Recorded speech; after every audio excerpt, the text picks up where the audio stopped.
Okay, now we have to discuss lattice energy. Lattice energy is also known as lattice enthalpy.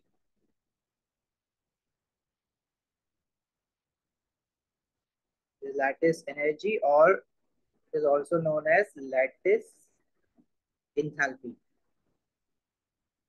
is also a type of enthalpy change which is denoted by the symbol del H और subscript में हम लिखेंगे lat, LATT lat, right?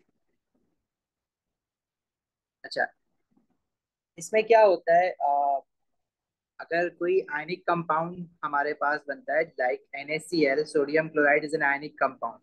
An ionic compound is in solid form in its standard state, right? तो जो ionic compound form हुआ है वो, अगर हम उसका इंथैल्पी चेंज देखें, when 1 mole of an ionic compound is formed from its gaseous ions under standard conditions.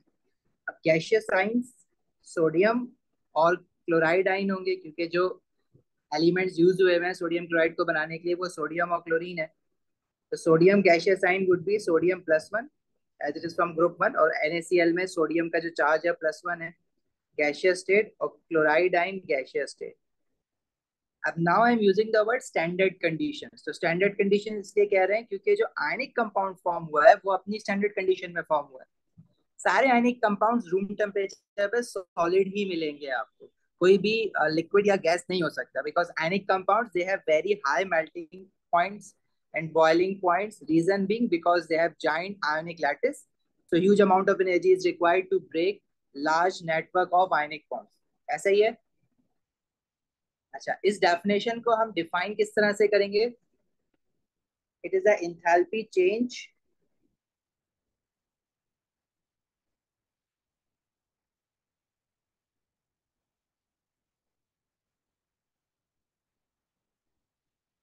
when 1 mole of an ionic compound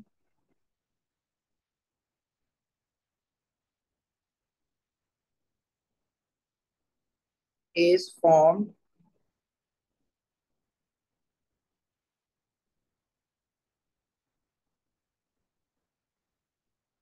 from its gaseous ions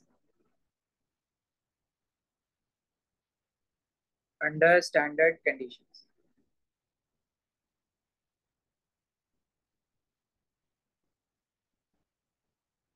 अच्छा, एक सवाल.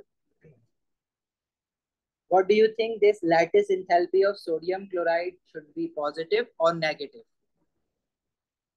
Lattice enthalpy of sodium chloride, इसका जो sign होगा वो positive होगा या negative होगा, मतलब एंडोथर्मिक होगी या एक्सोथर्मिक होगी, इन शॉर्ट मैं ये पूछ रहा हूँ.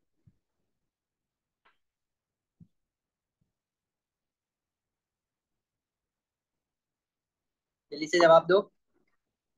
देखो, आपने in order to decide whether your reaction is endothermic और exothermic, you have to check the bond breaking and bond formation. Is there any bond broken on the reactant hand side? क्या reactant hand side पे कोई bond breaking दिख रही है आपको? Sodium gaseous आइन है, क्लोराइड गैशियस आइन है. प्रोडक्ट साइड पे इनका बॉन्ड फॉर्म जरूर हुआ है, because sodium ion and chloride ion they are attracting each other, तो they have formed a bond between them, that is an ionic bond. So there is no bond breaking but only bond formation on the product side. तो जो इसका lattice enthalpy बनेगा वो negative बनेगा ना, exothermic बनेगा, क्योंकि सिर्फ और सिर्फ एनर्जी, हीट एनर्जी रिलीज हो रही है, एब्जॉर्ब तो हो नहीं रही, क्योंकि बॉन्ड ब्रेकिंग नहीं हो रही है. Lattice enthalpy would be -787 kilo joules per mole. याद नहीं करनी है, मैं ऐसी एग्जांपल दे रहा हूँ आपको. लैटिस एंथैल्पीज याद नहीं करनी है आपने डिफरेंट आयनिक कंपाउंड्स की, but you just have to realise that lattice enthalpies should always be negative. हमेशा एक्सोथर्मिक ही हो सकता है लैटिस एंथैल्पी, पॉजिटिव नहीं हो सकता. मैं इसको डिफरेंट वर्ड्स में भी डिफाइन कर दूंगा अभी.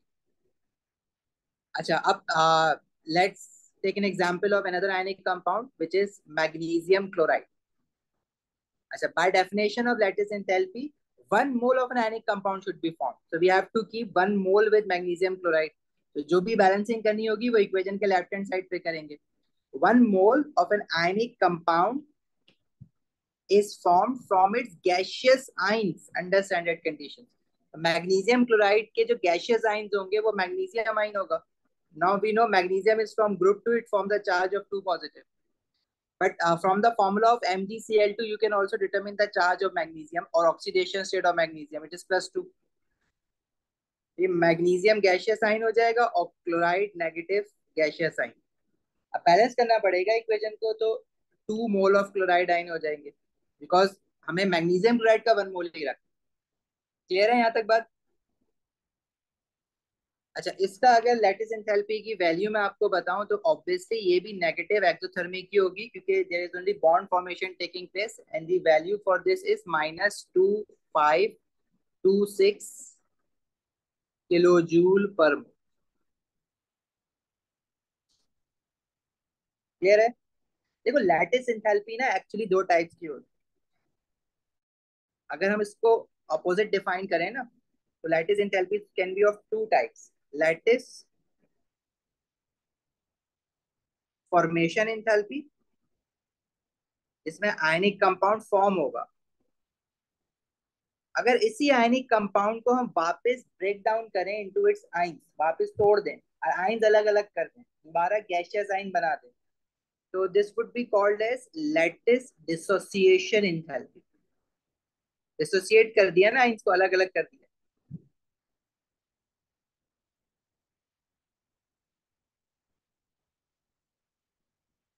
अब लैटिस फॉर्मेशन एंथैल्पी की इक्वेशंस तो हमने ऊपर लिखी है। ये जो दो हमने इक्वेशंस लिखी हैं बेसिकली वो लैटिस फॉर्मेशन एंथैल्पी है।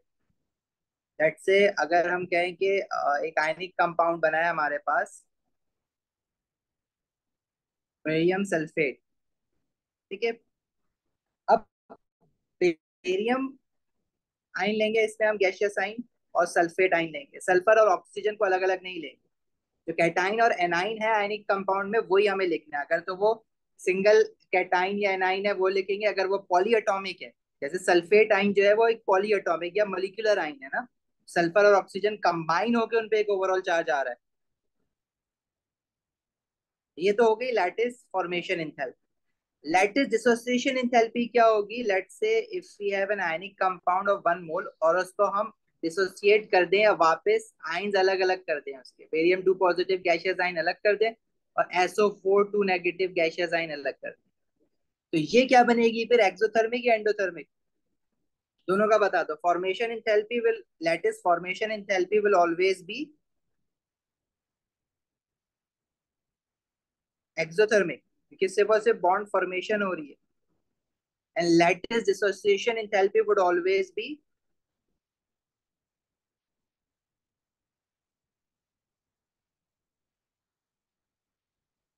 एंडोथर्मिक।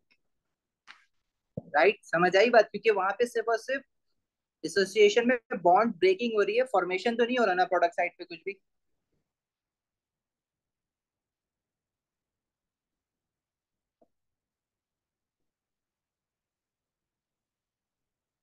क्लियर है? अच्छा, अब हमें लैटिस एंथैल्पी कैसे लेके चलना है आगे?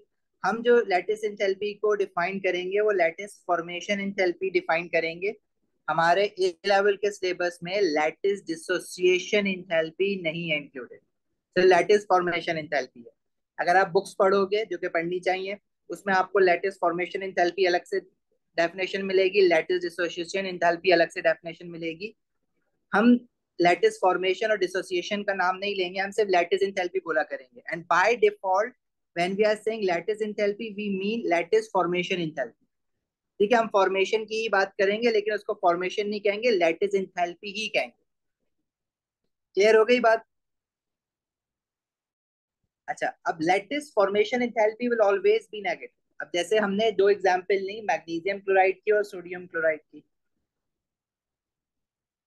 Sodium chloride Na positive gaseous ion and Cl negative gaseous ion. So this is the lattice enthalpy for NaCl. इसकी जो वैल्यू होती है that is -787 kilo joules per मोल है। देन मैग्नीशियम क्लोराइड की जो लैटिस एंथैल्पी की वैल्यू है वो है -2526 किलो जूल पर मोल। तो मोर नेगेटिव हमारे पास मैग्नीशियम क्लोराइड की लैटिस एंथैल्पी है ना। मतलब जब मैग्नीशियम क्लोराइड का आयनिक कंपाउंड का लैटिस बना है तो हीट एनर्जी रिलीज जो है वो ज्यादा हुई है, राइट। और जिस आयनिक कंपाउंड में हीट एनर्जी ज्यादा रिलीज होगी उसके जो बॉन्ड फॉर्म होंगे वो ज्यादा स्ट्रॉन्गर होंगे, या ज्यादा नंबर ऑफ बॉन्ड्स होंगे या ज्यादा स्ट्रॉन्गर होंगे। ठीक है, दोनों बातें हो सकती हैं। So what I'm trying to say is more exothermic the lattice enthalpy, stronger is the ionic bonding. अगर आयनिक बॉन्डिंग स्ट्रॉन्गर होगी तो उस आयनिक कंपाउंड का मेल्टिंग पॉइंट भी ज्यादा होगा, बॉइलिंग पॉइंट भी ज्यादा होगा। If we compare sodium chloride and magnesium chloride, the magnesium chloride will have a higher melting and boiling point because its ionic lattice is more stronger. Because the electrostatic forces of attraction between magnesium ion and chloride ion are more stronger. और ये prove हो रहा है किससे? Lattice enthalpy की value से। तो ये लाइन जरूर लिख लेना अपने पास। मोर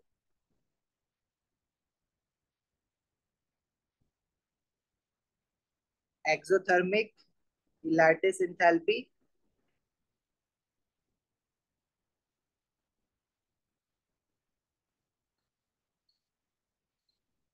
टेलेस्टेट more stronger is the ionic bonding.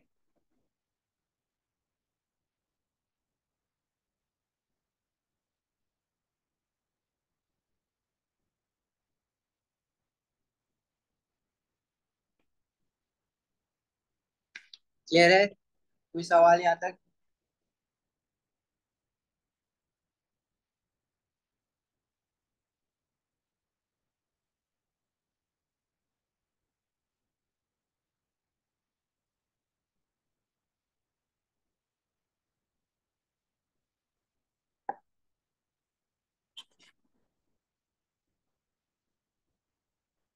Definition किस चीज की शो करनी है? लैटिस एंथैल्पी की। चलो।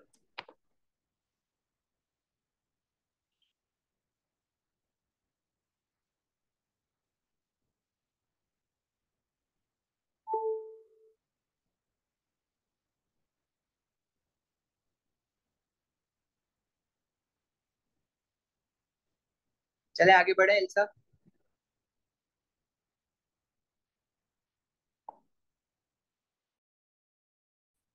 अच्छा देखो, आ, कुछ रिएक्शंस ऐसे होते हैं जैसे हमने एएस में पढ़े थे, कंबशन रिएक्शन।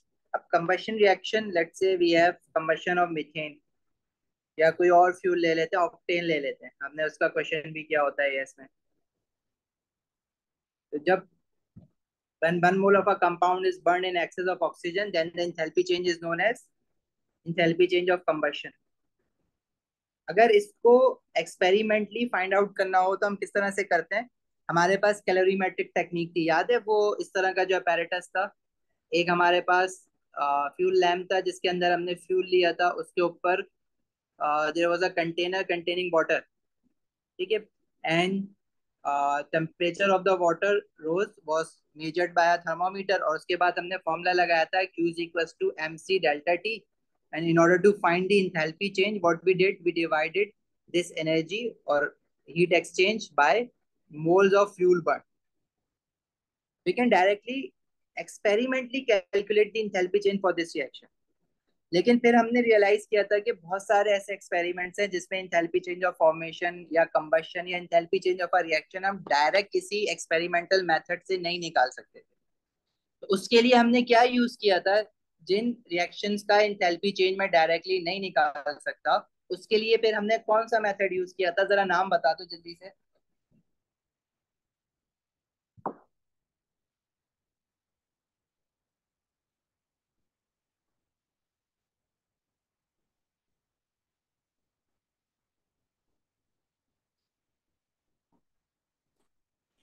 बेटा हमारे पास कुछ रिएक्शंस थे ना जिनका इंथैल्पी चेंज हम डायरेक्टली नहीं निकाल सकते थे, तो उसके लिए हमने एक रूल फॉलो किया था, एक लॉ फॉलो किया था। वो लॉ का नाम क्या था? That was हैसेस law, which states that enthalpy change of a reaction is independent of the route taken। याद आया? हैसेस लॉ से हमने निकाले थे ना सारे। देखो अभी आपसे कहा यह जाएगा कि आप लैटिस एंथैल्पी निकालो। अब लैटिस एंथैल्पी निकालने के लिए सोडियम क्लोराइड तो आपको स्टैंडर्ड स्टेट में चलो है, बन जाएगा सॉलिड फॉर्म में। क्या आपके पास सोडियम गैशियस आयन हो सकता है? अगर आप प्रैक्टिकली सोडियम गैशियस आयन अलग करके निकाल लो, क्लोराइड गैशियस आयन निकाल लो, नहीं। सोडियम तो स्टैंडर्ड स्टेट में सोडियम मेटल की फॉर्म में अवेलेबल होता है, Na सॉलिड। और क्लोरीन जो होती है वो Cl2 गैस होती है। तो आप डायरेक्टली तो नहीं पहुंच सकते ना NaCl तक। First you have to make sodium gaseous ion from standard state of sodium element and chloride gaseous ion from standard state of chlorine gas. तो लैटिस एंथैल्पी निकालने के लिए भी हमें हैसेस लॉ को फॉलो करना पड़ेगा। याद है ना हैसेस लॉ क्या था? लेकिन इसका जो हम हैसेस लॉ बनाएंगे ना वो थोड़ा सा कॉम्प्लिकेटेड होगा, लंबा होगा। इसलिए हम ना वो जो एरोस बनाते थे, ये वाली जो साइकिल बनाते थे हैसेस लॉ की, इस तरह से नहीं दिखेगी, थोड़े डिफरेंट तरीके से दिखेगी, लेकिन है वो हैसेस लॉ। तो ionic lattice enthalpy for ionic compound निकालने के लिए जो हम हैसेस लॉ की साइकिल बनाएंगे, उस साइकिल का हमने नाम ही अलग से दिया हुआ है, उसका नाम है born Haber cycle.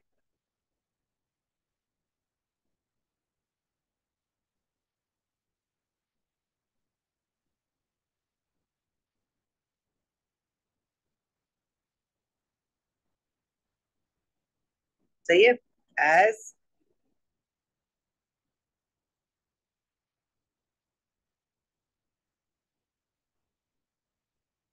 Lattice enthalpy can not be determined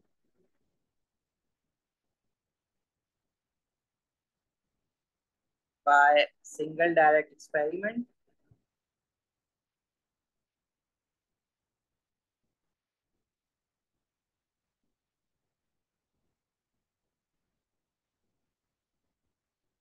we use Hess's law. अब हैसेस लॉ जब हम लगाएंगे लैटिस एंथैल्पी निकालने के लिए, तो ऑब्वियसली हैसेस साइकिल बन जाएगा।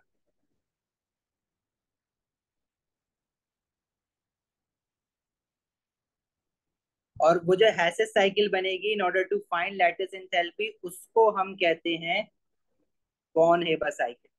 उसका अलग से स्पेशल नाम दिया हुआ है क्योंकि वो बाकी रिएक्शंस की हैसेस साइकिल जैसे दिखेगा भी नहीं आपको। और वो थोड़ा सा कॉम्प्लिकेटेड भी है, बड़ा है, थोड़ा सा लेंदी है। इसलिए हमने उस हैसेस साइकिल को एक स्पेशल नेम गिवन है, जो कि उसके साइंटिस्ट जिसने ये बताया था, बॉर्न हेबर साइकिल।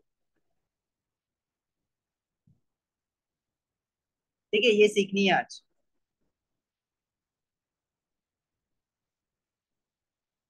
चलें आगे बढ़ाऊं।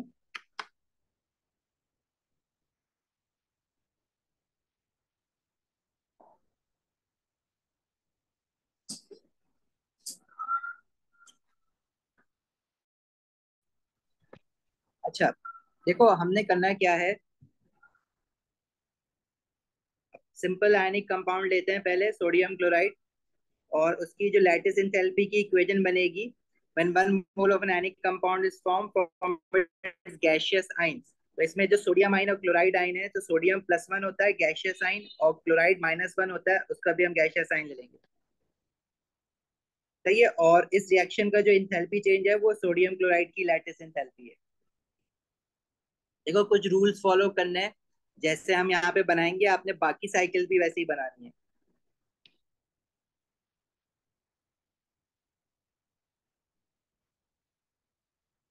देखो सबसे पहले तो हम सोडियम क्लोराइड सॉलिड फॉर्म में इस तरह से नीचे बेस पे लिख देंगे।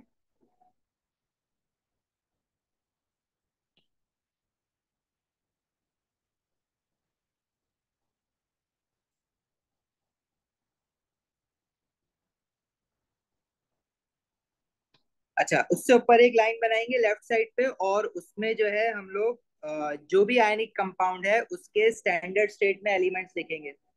तो सोडियम की स्टैंडर्ड स्टेट है Na सॉलिड, और chlorine is Cl2 gas. I hope standard state तो अब सबको आती है, पता है क्या होता है, किस तरह से लिखते हैं। अगर मैं ये कनेक्ट करूँ ना ऊपर और नीचे वाले को, मतलब एरो डाउन बना रहा हूँ, तो क्या आप लोग मुझे बता सकते हो कि ये कौन से टाइप का इंथैल्पी चेंज कहलाएगा? डेफिनेशंस को रिकॉल करो जरा और बताओ कि ये कौन से टाइप का एंथैल्पी चेंज कहलाएगा। फॉर्मेशन। Very good. ठीक है, और फॉर्मेशन की डेफिनेशन क्या है? When one mole of an ionic compound is formed from its elements under standard state. अगर इसकी बैलेंसिंग करें तो NaCl का तो वन मोल आ गया नीचे, ऊपर जो है वो सोडियम का वन मोल है, क्लोरीन के टू मोल्स हैं, तो उसको मुझे वन बनाना पड़ेगा। नीचे तो मैं बैलेंसिंग नहीं कर सकता क्योंकि as per the definition of formation one mole of an ionic compound is form, the one mole of a compound is form. Chlorine के साथ हाफ लगा देते हैं, हो गया बैलेंस।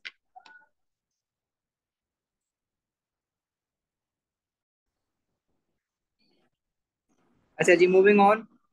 देखो, अच्छा अब उसके बाद आपने नेक्स्ट स्टेप क्या करना होता है इसमें। अब आपने लैटिस इंथैल्पी बनाने के लिए हमें रिक्वायर्ड है सोडियम गैशियस आइन एंड क्लोराइड गैशियस आइन। अभी हमारे पास सोडियम और क्लोरीन अपनी स्टैंडर्ड स्टेट में है, तो हमें ना इनको सोडियम गैशियस आइन बनाना है और क्लोराइड गैशियस नेगेटिव आइन बनाना है।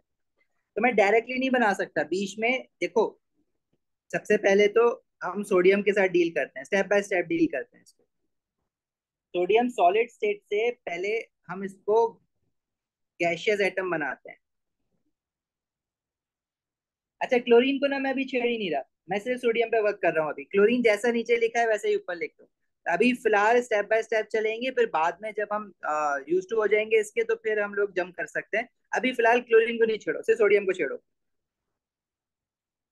ये एरो मैं अपवर्ड्स बना रहा हूँ क्योंकि मैंने सोडियम को गैशियस एटम बनाया फ्रॉम इट्स स्टैंडर्ड स्टेट। तो मुझे बता सकते हो कि ये कौन से टाइप का एंथैल्पी चेंज है? जैसे नीचे वाला क्या था, that was the standard enthalpy change of formation of NaCl था।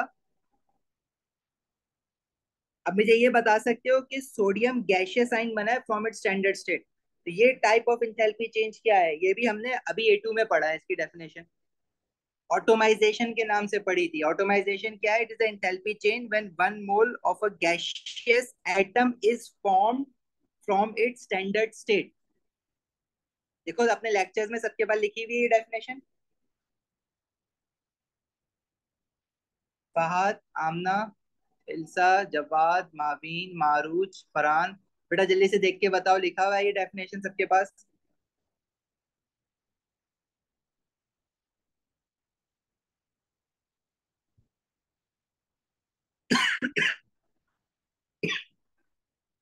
Okay good.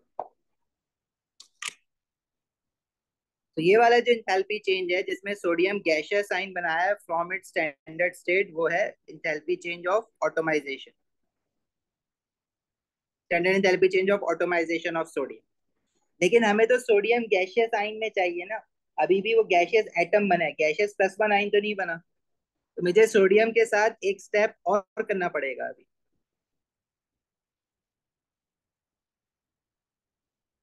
क्लोरीन को तो आप ऐसे ही लिख दो, छोड़ो ही।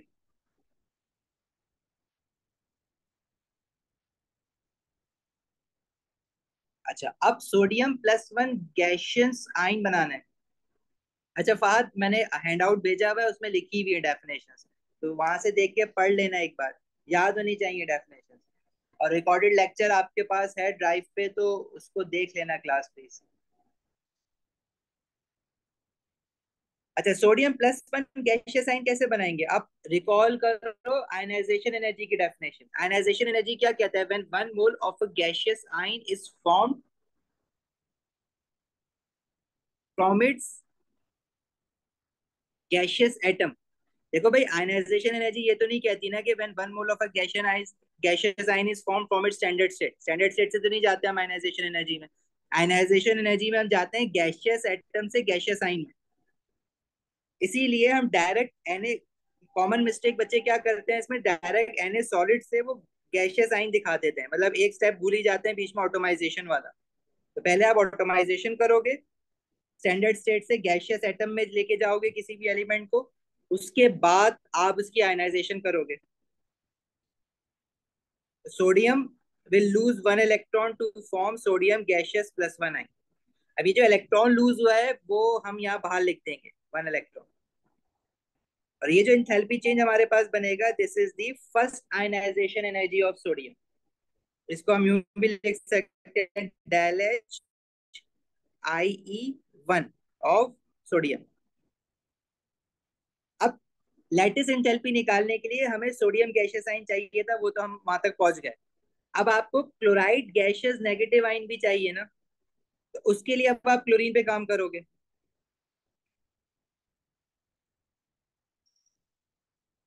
अच्छा, ये मैं ऊपर क्यों जा रहा हूँ? ये मैं ऊपर इसलिए जा रहा हूँ क्योंकि ऑटोमाइजेशन जो होती सोडियम की, वो एंडोथर्मिक होगी।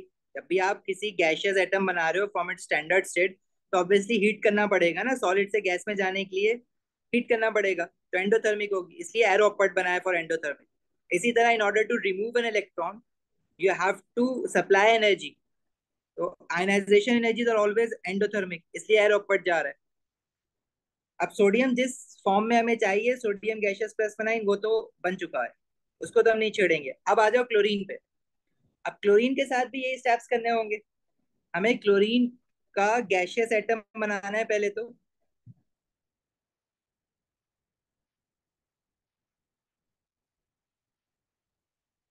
राइट। अब बैलेंसिंग करने की जरूरत नहीं है क्योंकि नीचे ऑलरेडी वन क्लोरीन चल रहा है, half Cl2 means one chlorine ना, तो यहाँ पे हम one mole of chlorine gaseous atom लिखेंगे।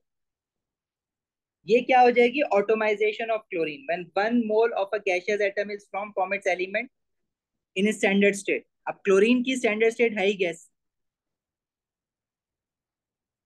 देखो क्लोरीन की ऑटोमाइजेशन क्या होगी, one mole of a gaseous chlorine atom is formed from its element in its standard state.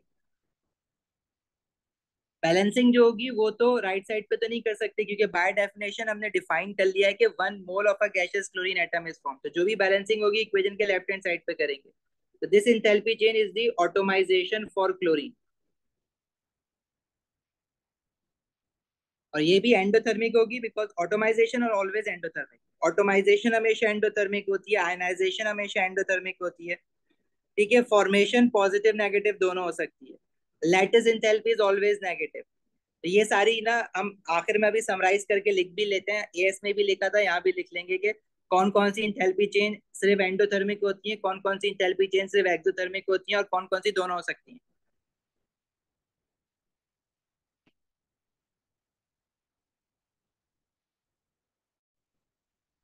अच्छा, नेक्स्ट इज, अभी तो हमें क्लोराइड गैशियस नेगेटिव आइन चाहिए ना, यहाँ पे तो हम क्लोरीन गैशियस एटम पे खड़े हुए हैं। तो अब हमें क्लोरीन गैशियस एटम को कन्वर्ट करना होगा क्लोराइड गैशियस नेगेटिव आइन।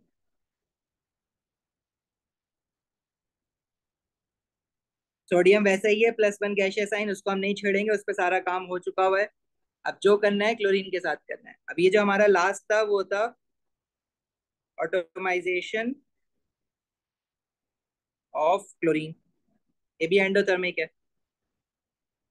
अच्छा, अब क्या करना है? इलेक्ट्रॉन ऐड करना है ना क्लोरीन गैशियस एटम में, इलेक्ट्रॉन रिमूव तो नहीं करना, प्लस वन आइन तो नहीं बनाना, माइनस वन आइन बनाना है।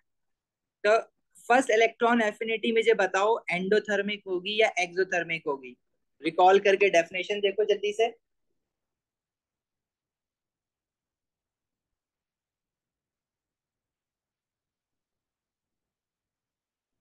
First electron affinities for any gaseous atom are always exothermic. हाँ, second electron affinity can be positive but first electron affinities are always always exothermic, हमने लिखी थी ये बात। तो अगर ये एक्सोथर्मिक है तो क्या मैं ऊपर जा सकता हूँ अब? नहीं। एक्सोथर्मिक, अब अगर मैं एरो अपवर्ड एंडोथर्मिक दिखा रहा था, तो एक्सोथर्मिक को एरो डाउनवर्ड करके दिखाना पड़ेगा। तो अब हम इसको यहाँ से ऊपर नहीं जाएंगे, बल्कि अब इस तरह से नीचे एक लाइन बनाएंगे यहाँ।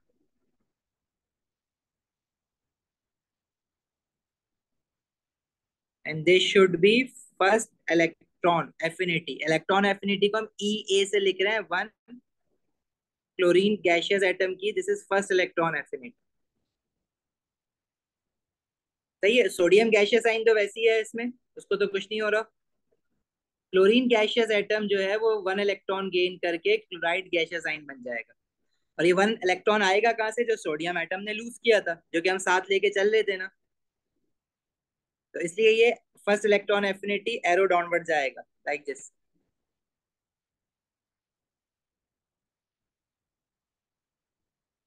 ये भी बेटा एक साइकिल ही बन रहा है। बस फर्क ये है कि वो साइकिल हमारा ट्रायंगल शेप में बनता था एएस में, ये जो है थोड़ा रेक्टेंगल शेप में बन रहा है।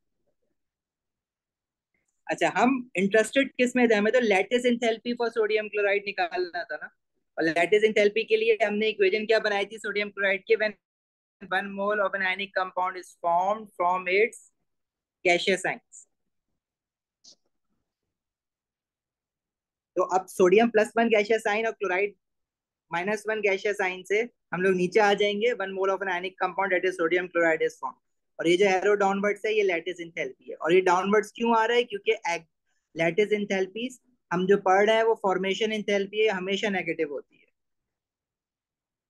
तो this is the lattice enthalpy of sodium chloride.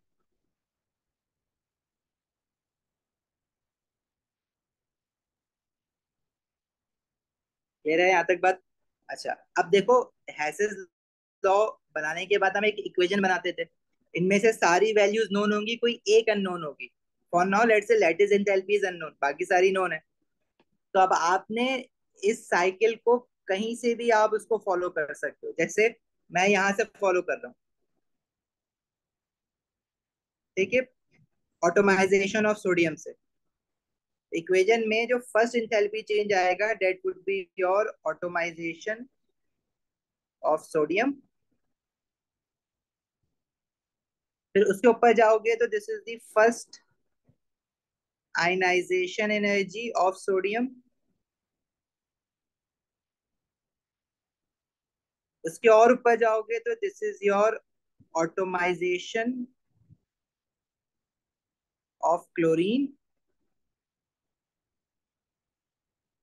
Then we have first electron affinity of chlorine. हम फर्स्ट पे ही रुक गए, सेकंड पे जाने की जरूरत नहीं है। क्लोरीन में क्लोराइड आइन नेगेटिव आइन बनाना है, बस -1।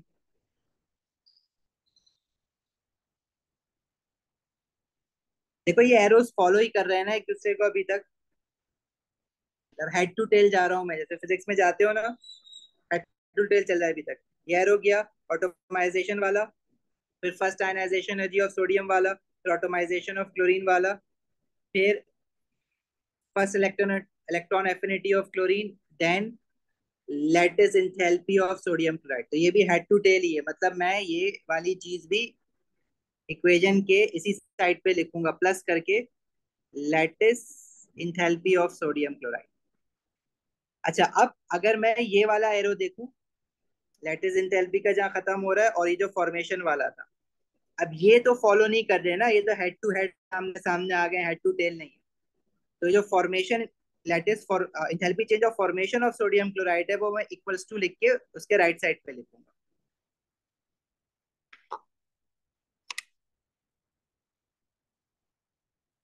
सही है भाई?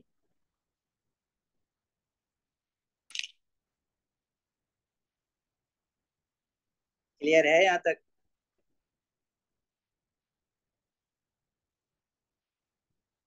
ये कॉपी कर लो जल्दी से, क्योंकि हमें क्वेश्चंस करना है इसके आज।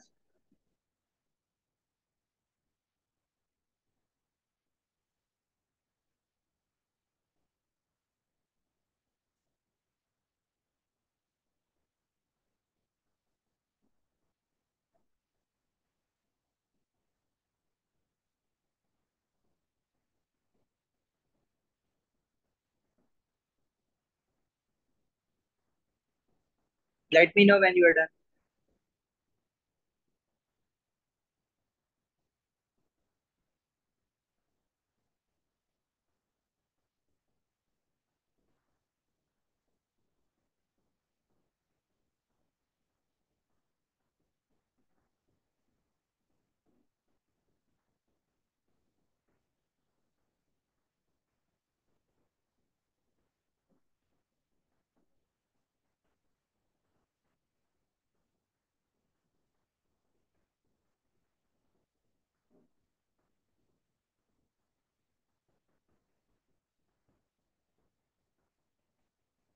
गाइस आगे बढ़ें।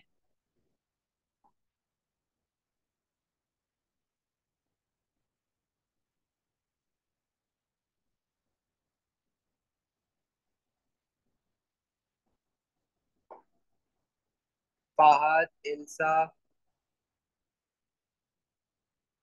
मावी, मारूज। बेटा लिख लो आराम से, बस बता देना लिख के लिख लिया। I am waiting for you.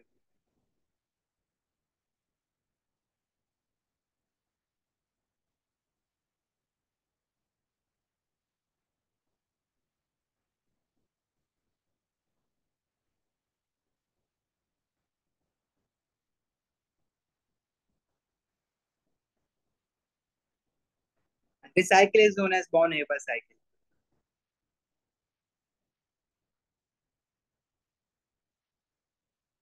Initially तो आप ये पूरी पूरी बनाओगे क्वेश्चंस में, उसके बाद एक वक्त ये आएगा कि इतनी प्रैक्टिस हो जाएगी कि आपको शायद बनानी भी ना पड़े। और अगर बनाओ भी तो अगर वो कहता है क्वेश्चन में कि you have to make a Born Haber cycle तो बनानी है, otherwise some most of the time जैसे you may draw Born Haber cycle, तो वो आपकी मर्जी होती है। अगर आप डायरेक्टली करना चाहो तो डायरेक्टली हो जाता है, लेकिन इनिशियली तो प्रैक्टिस करनी पड़ेगी। चलें भाई आगे।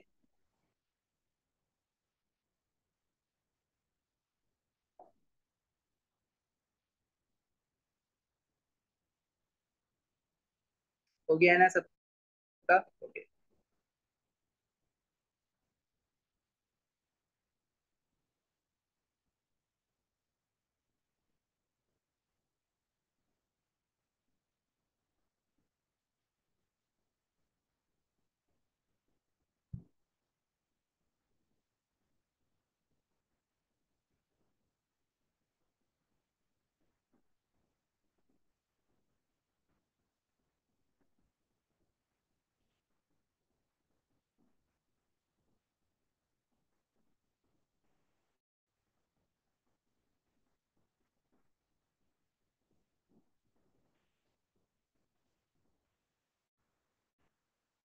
अच्छा ये क्वेश्चंस देख रहे हो पेपर फोर के किस तरह से होते हैं, mostly theoretical.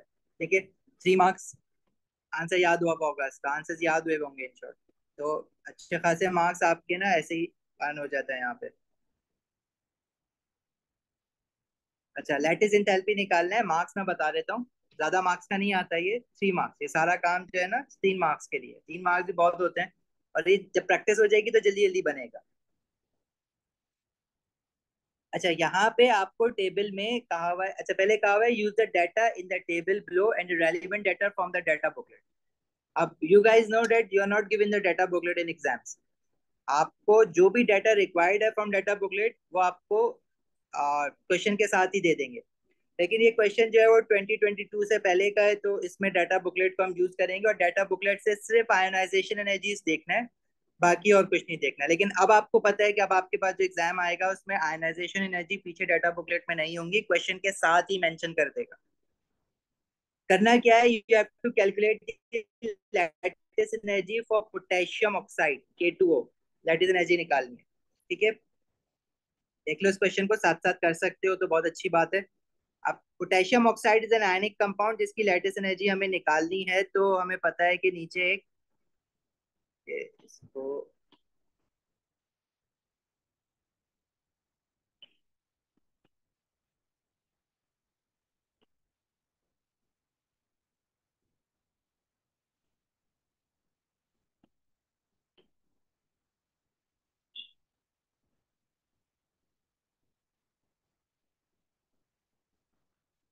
Potassium oxide solid form में। ठीक है, पहला स्टेप क्या करना है, इसकी फॉर्मेशन की इक्वेशन बनानी है हमेशा। तो when 1 mole of a compound is formed from its elements in its standard state, तो पोटेशियम स्टैंडर्ड स्टेट पे क्या होगा, के सॉलिड, और ऑक्सीजन एक दूसरा एलिमेंट है इसमें, वो क्या होगा, O2 गैस। ठीक है, we have to make 1 mole of an ionic compound ना, तो नीचे तो हम 1 मोल लिखेंगे और जो भी बैलेंसिंग करेंगे फिर ऊपर करेंगे, तो पोटेशियम के साथ 2 मोल आ जाएगा यहाँ पे, ऑक्सीजन O2 ही रहेगा। Right, and this is your enthalpy change of formation. Ionic compound की फॉर्मेशन हमेशा नेगेटिव ही मिलेगी आपको, फॉर्मेशन ऑफ पोटेशियम ऑक्साइड। अच्छा इसकी वैल्यू अगर नोटिस करो तो टेबल में गिवन है, enthalpy change of formation of potassium oxide is -361, तो आपको वैल्यू पता है इसकी। अब जरा हम सॉल्व करेंगे तो वैल्यूज तो पता होनी चाहिए। उसके बाद वाला स्टेप क्या था, पहले हम कैटाइन बनाएंगे, मतलब इसमें जो कैटाइन इन्वॉल्व है that is potassium plus one ion ना। तो पोटेशियम अभी अपनी स्टैंडर्ड स्टेट में है, डेट इज सॉलिड। हम पहले उसको ऑटोमाइज करते हैं। हम इलेक्ट्रॉन जो है वो गैशियस एटम से रिमूव करते हैं ना, तो पोटेशियम गैशियस एटम हमें चाहिए। और गैशियस एटम बनाने के लिए स्टैंडर्ड स्टेट में पोटेशियम क्योंकि सॉलिड फॉर्म में है, तो गैशियस एटम बनाने के लिए हमें क्या करना पड़ेगा, ऑटोमाइजेशन। अब जो मोल्स हैं वो हम साथ साथ लेके चल रहे हैं। तो this would be all enthalpy change of automation of potassium।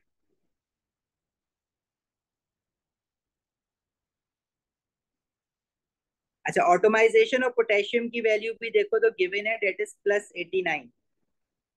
यहाँ से हमें और आइडिया हो गया भाई, फॉर्मेशन नेगेटिव है -361 और ऑटोमाइजेशन पॉजिटिव है +89 किलो जूल पर मोल। मैं यूनिट नहीं लिख रहा हूँ, ऑब्वियस है किलो जूल पर मोल है। अच्छा, ऑक्सीजन को अभी हमने छेड़ा ही नहीं है, जैसा है वैसे ही साथ लेके चल रहा है। O2 गैस बैलेंस्ड हुआ हुआ है। अच्छा, बैलेंसिंग नहीं हुई है, सॉरी, ऑक्सीजन की भी वो बैलेंस भी साथ साथ करना पड़ेगा हमें। तो ऑक्सीजन के साथ हाफ लगाएंगे, राइट। और आगे बढ़ते हैं। अब हमें तो लैटिस एंथैल्पी बनाने के लिए पोटेशियम ऑक्साइड की पोटेशियम का +1 गैशियस आइन रिक्वायर्ड है, और ऑक्सीजन का जो आइन होता है वो O2 नेगेटिव आइन होता है, ऑक्साइड गैशियस आइन रिक्वायर्ड है। ठीक है, बैलेंस करेंगे तो 2 मोल ऑफ पोटेशियम आइन आ जाएगा यहाँ पे। अब पोटेशियम +1 गैशियस आइन बनाना है, तो गैशियस एटम तो बन गया, उसके बाद हम इसमें से इलेक्ट्रॉन रिमूव करेंगे 2 mole of gaseous potassium atom में से। हम इलेक्ट्रॉन रिमूव करेंगे, +1 बनाना है ना, तो एक ही इलेक्ट्रॉन रिमूव करेंगे।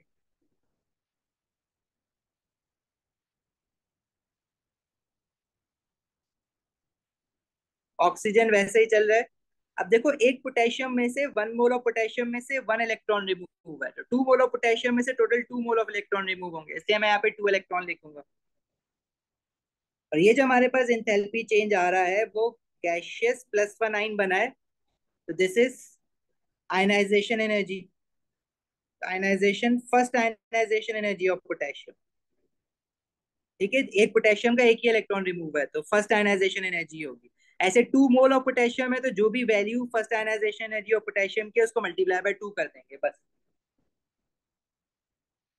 फिलहाल इन क्वेश्चंस के लिए जो 2022 से पहले वाले हैं, आपको डाटा बुकलेट अपनी देखनी पड़ेगी।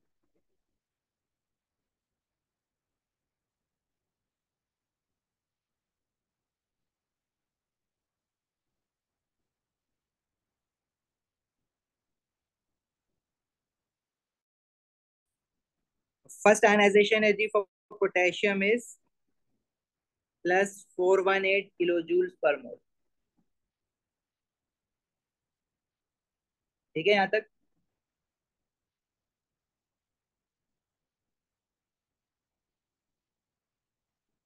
प्लस क्यों कह रहे हैं, क्योंकि आयनाइजेशन एनर्जी होती पॉजिटिव है।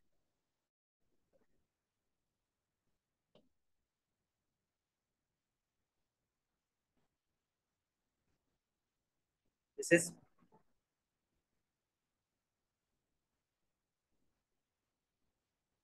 +418 किलो जूल्स पर मोल। और क्योंकि 2 मोल ऑफ पोटेशियम था, तो मल्टीप्लाई बाय 2 कर देंगे इसको। इसी तरह जहां जहां 2 मोल आया ना, जैसे गैस ऑटोमाइजेशन के लिए भी 2 आया, तो 89 को भी हम मल्टीप्लाई बाय 2 करेंगे, यहाँ भी मल्टीप्लाई बाय 2 करेंगे।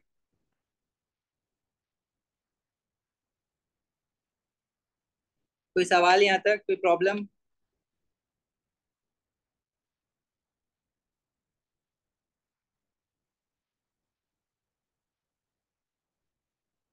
आगे बढ़े।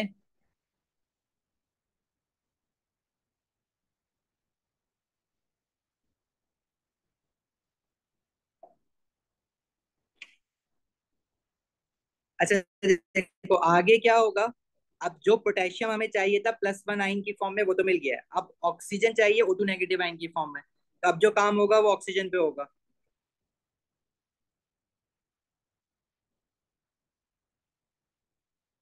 अब सबसे पहले ऑक्सीजन को ऑटोमाइज करेंगे, गैशियस स्टेट में तो है ऑक्सीजन लेकिन एटम तो नहीं है ना, O2 इज अ मॉलिक्यूल। तो हम ऑक्सीजन का गैशियस एटम बनाएंगे। ठीक है, और ये बैलेंस्ड है, देखो नीचे हाफ इंटू O2 है तो वो वन ही हो गया ना, तो ऊपर ऑलरेडी वन है, तो ऊपर कोई मोल लगाने की जरूरत नहीं है।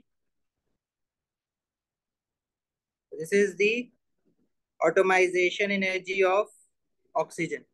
अच्छा, उसकी वैल्यू आपको गिवन नहीं है यहाँ पे टेबल में। इलेक्ट्रॉन एफिनिटी जरूर है लेकिन हमारे पास वो नहीं है, ऑटोमाइजेशन ऑफ ऑक्सीजन नहीं है। अब देखो, वैसे तो ऑटोमाइजेशन की वैल्यू वो दे भी सकता है आपको डायरेक्टली, और ऑटोमाइजेशन की जगह वो आपको बॉन्ड इंथैल्पी की वैल्यू भी दे सकता है। अभी जो हमारे पास, हमने डाटा बुकलेट से ही निकालेंगे क्योंकि ये 2022 से पहले वाला पेपर है। अगर आपको याद हो, एएस में आपके पास कुछ बॉन्ड इंथैल्पी की वैल्यूज थी, मैं दिखाता हूँ। ये वाला जो टेबल था, इसमें ऑक्सीजन की O2 जो मॉलिक्यूल है, ऑक्सीजन ऑक्सीजन का डबल बॉन्ड है, और in order to break 1 mole of this double bond in O2 you have to give 496 kilo joule per mole of energy. Right, तो हम यहाँ से बॉन्ड इंथैल्पी उठाएंगे। देखो, बॉन्ड इंथैल्पी और ऑटोमाइजेशन ना इंटरलिंक्ड है। अब जैसे मैं कहूँ मेरे पास O2 है, मुझे इसका गैशियस एटम बनाना है, तो मैं जो मोल बैलेंसिंग करूंगा, तो as per the definition of atomisation it says when 1 mole of a gaseous oxygen atom is formed from its element in standard state। असल में इसकी स्टैंडर्ड स्टेट भी गैस है। ठीक है, तो गैशियस एटम बनाना है मुझे स्टैंडर्ड स्टेट से, तो ऑक्सीजन की स्टैंडर्ड स्टेट O2 गैस है। जब मैं बैलेंसिंग करूंगा, O2 के साथ हाफ लगाएंगे। देखो, हमें जो बॉन्ड इंथैल्पी दी हुई है ना, वो 1 मोल ऑफ O2 के लिए गिवन है, which is 496 kilo joule per मोल। अब अगर मैं ऑटोमाइजेशन की इक्वेशन बनाता हूँ, ऑटोमाइजेशन की इक्वेशन क्या कहती है, when 1 mole of a gaseous atom is form from its element in standard state. तो उसको बैलेंस करने के लिए O2 के साथ लेफ्ट साइड पे मुझे हाफ लगाना पड़ रहा है ना, this is automisation for oxygen. सही है, मतलब O2 के अगर 1 मोल की बात करें, तो 1 मोल ऑफ O2 को ब्रेक करने के लिए we need 496 kilo joule of energy. अभी हमें हाफ मोल ऑफ O2 को ब्रेक करना है ना, उसके बॉन्ड ब्रेक करना है। तो हाफ के लिए हम क्या करेंगे, ये जो भी बॉन्ड इंथैल्पी की वैल्यू गिवन है उसको डिवाइड बाय 2 कर देंगे। जैसे यहाँ पे 496 है, तो उसको डिवाइडेड बाय 2 कर देंगे। देखो बच्चे, यही सबसे मुश्किल काम है बॉर्न हेबर साइकिल का, कोवेलेंट मॉलिक्यूल्स की ऑटोमाइजेशन निकाल। और ये यूजुअली डिवाइड बाय 2 हो रहा होता है, क्योंकि अगर मैं क्लोरीन की ऑटोमाइजेशन बनाऊं, 1 mole of a gaseous chlorine atom बनाऊं, तो उसकी स्टैंडर्ड स्टेट है Cl2 गैस। अब क्लोरीन का बॉन्ड इंथैल्पी 242 है, लेकिन जब मैं ऑटोमाइजेशन की इक्वेशन बनाऊंगा तो लेफ्ट साइड पे हाफ Cl2 लगाना पड़ेगा। ऑटोमाइजेशन ऑफ क्लोरीन के लिए मुझे उसकी जो बॉन्ड इंथैल्पी है वो मैं डायरेक्टली नहीं ले सकता, मुझे डिवाइड बाय 2 करनी पड़ेगी, क्योंकि यहाँ पे इक्वेशन में हाफ मोल ऑफ Cl2 बन रहा है। समझ आई ये वाली बात? तो हम इसको 242 डिवाइडेड बाय 2 करेंगे। अभी ये पहला क्वेश्चन है, ऐसे 10-12 क्वेश्चन और करना है, आपने होमवर्क में भी करना है बहुत सारे क्वेश्चन, तो ये आहिस्ता आहिस्ता आपको समझ आ जाएगा कि यहाँ पे डिवाइड बाय 2 क्यों कर रहे हैं। कहीं पे हो रहा होगा, कहीं पे नहीं भी हो रहा होगा, तो वो सारी चीजें हमें ना देखनी होंगी। आगे बढ़ूं अभी?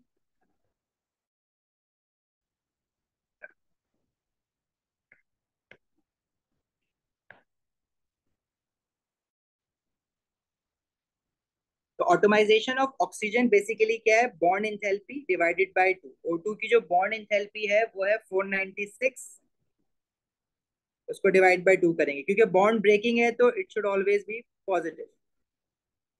496 डिवाइड बाय 2। अब नेक्स्ट स्टेप क्या है, ऑक्सीजन गैसियस एटम से ऑक्साइड 2 नेगेटिव आइन बनाना है। तो हम अब इसमें इलेक्ट्रॉन ऐड करवाएंगे, और इलेक्ट्रॉन ऐड करवाने को हम कहते हैं इलेक्ट्रॉन एफिनिटी। तो गैसियस ऑक्सीजन एटम में जब 1 मोल ऑफ इलेक्ट्रॉन ऐड करवाएंगे, तो वो उसकी फर्स्ट इलेक्ट्रॉन एफिनिटी हो जाएगी, जो कि टेबल में गिवन है, electron affinity of gaseous oxygen atom के नाम से। फर्स्ट और सेकंड के नाम से नहीं दिया उसने, ओ लिख दिया है, मतलब गैशियस एटम की बात कर रहा है। ये नेगेटिव है, -141। मतलब अब एरो जो है वो नीचे जाएगा, एक्सोथर्मिक आ जाएगी ना। और हमारी बात भी हुई हुई है कि जो फर्स्ट इलेक्ट्रॉन एफिनिटीज होती हैं दे आर ऑलवेज एक्सोथर्मिक। ये बन जाएगा ऑक्सीजन गैशियस -1 आइन। और ये जो 2 इलेक्ट्रॉन यहाँ से निकले थे, उसमें से एक इलेक्ट्रॉन ऑक्सीजन के पास चला जाएगा, एक बाहर रह जाएगा। This is your first electron affinity for oxygen. और इसकी जो वैल्यू गिवन है वो 1 मोल के लिए गिवन है, डेट इज -141। अब सेकंड इलेक्ट्रॉन एफिनिटी जो है वो electron affinity of O-1 gaseous आइन करके दी हुई है इन्होंने। और उसकी वैल्यू देखो +798 है, वो एंडोथर्मिक गिवन है।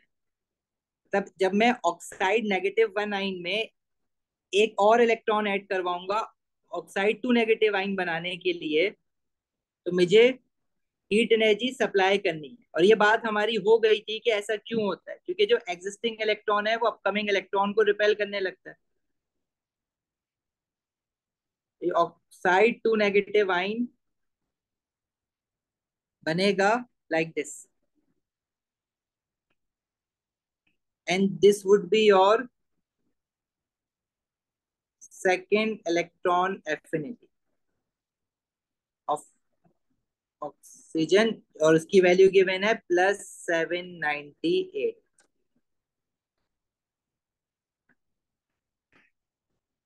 अच्छा, नेक्स्ट चीज हमारे पास क्या होगी? ऑफ कोर्स लैटिस एंथैल्पी, क्योंकि हमने पोटेशियम +1 गैशियस आयन चाहिए था, मिल गया। ऑक्साइड 2 नेगेटिव गैशियस आयन चाहिए था, वहां तक भी हम पहुंच गए। उसके बाद हम क्या करेंगे? आयनिक कंपाउंड को बनाएंगे फ्रॉम इट्स गैशियस साइन। वो हमेशा नेगेटिव होती है, इसलिए एरो डाउन बढ़ जाएगा। Lattice enthalpy of potassium oxide अब हम फाइंड आउट करेंगे। ये वैल्यू अननोन है हमारे पास, बाकी सारी वैल्यूज नोन है।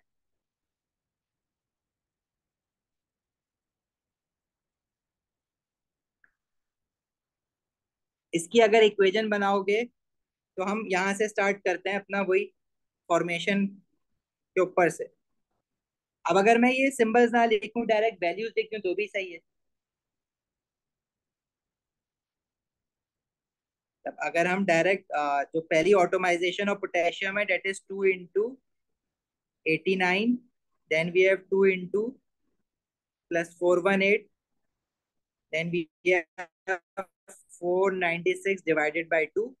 और फिर first electron affinity of chlorine negative में आया था, that was -141। Then second electron affinity positive में, डेट इज +798। अच्छा, ये सारे एरोज देखो हेड टू टेल ही चल रहे हैं, फॉलो ही कर रहे हैं, इसलिए मैं जो इनका साइन है वो तो ले रहा हूँ, लेकिन सबको ऐड करता जा रहा हूँ। जिसका साइन नेगेटिव है वो नेगेटिव में ले लिया। और लैटिस भी नीचे ही जाएगा ना, लेकिन लैटिस एंथैल्पी की वैल्यू नहीं पता मुझे, इसलिए मैंने डेल एच ऐड किया। इज इक्वल टू ये जो फॉर्मेशन है पोटेशियम ऑक्साइड की -361। अब यहाँ से आप सॉल्व करके लैटिस एंथैल्पी निकालोगे।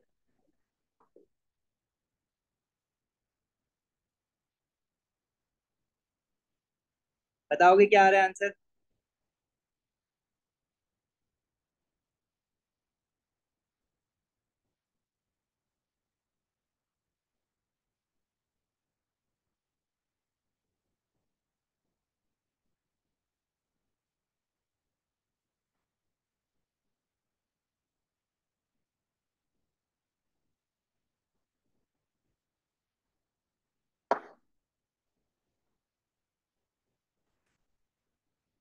-5.3। Tamina, recheck your calculation please।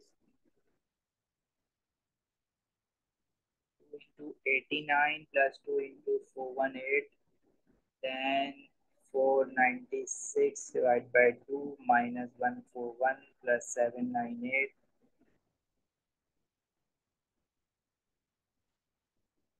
It is -2280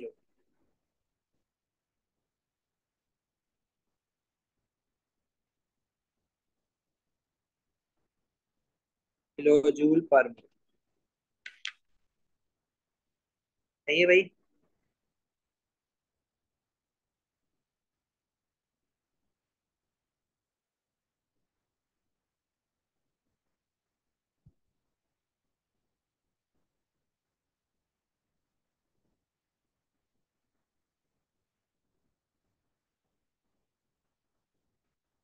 तो कॉपी करके आप जा सकते हो। बाकी इसका वर्कशीट अपलोड हुई भी है ड्राइव लिंक पे। क्वेश्चंस मैं आपको खुद मैसेज कर दूंगा अभी, कौन कौन से आप कर सकते हो। वैसे तो अगर आप सिर्फ यही काम रिवाइज कर लो नेक्स्ट क्लास तक तो that would be more than enough. आगे मैं खुद करवाना चाह रहा हूँ कुछ क्वेश्चंस, उसके बाद आपको होमवर्क दूंगा। Best would be for you right now as your homework, learn all the definitions and practise this question only जो अभी हमने किया है। ये हमारा क्वेश्चन 2 है वर्कशीट का। अच्छा, इसका भी हमने सी पार्ट किया है, बाकी के ऊपर वाले पार्ट अभी भी पढ़ने हैं हमने। ठीक है, जो लिख ले वो जा सकता है, A2 वाले आप लोग जा सकते हो। Thank you so much, Hafiz.